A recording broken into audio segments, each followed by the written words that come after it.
গাড়ীটো পাত্তাও নাই, গাড়ীৰ পাত্তা পোৱা নাই।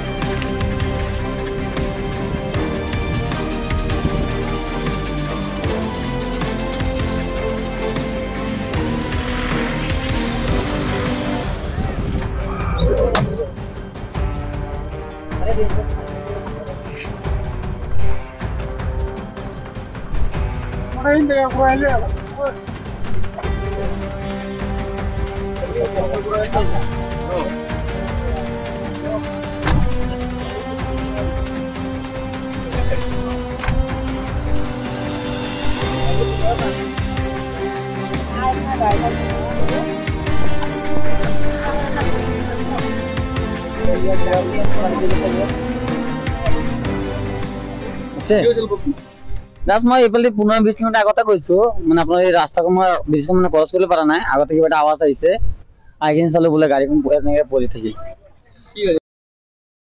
ইয়াৰ পৰা দেখা গৈ আছিলে। আমি দেখা পাইছো তেলৰ মানে 2 টুকুৰা হৈ গৈছে। এটা এক টুকুৰা কাষতে পৰিছে আৰু এক টুকুৰা মানে আপোনাৰ ধৰি লওক আধা ঘণ্টামান আগতে হৈছে। তেলাৰ এইফালে তেলাৰ আছিলে আৰু তাৰ পিছফালে আমাৰো গাড়ী আছিলে, আমিও আহি আছিলো।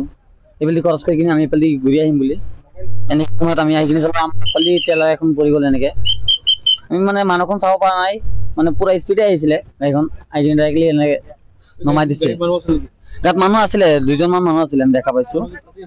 মানুহ গাড়ীতে আছে, মানুহ গাড়ীতে আছে চাগে। আমি ইমানটো ক'ব নোৱাৰিছো, ভিতৰততো আমি দেখা নাই। তো ড্ৰাইভাৰ আৰু হেণ্ডিমেনখন তাতে থাকিবই লাগে একচুৱেলি। এতিয়া আমিতো ইমান ভালকে চোৱাও নাই তাত আছে না নাই। এতিয়া আমাৰ পুলিচৰ মানুহ আহি আছে, সিহঁতে আহি কিনে চাব যে গাড়ীখন ওলাব পাৰে না নাই।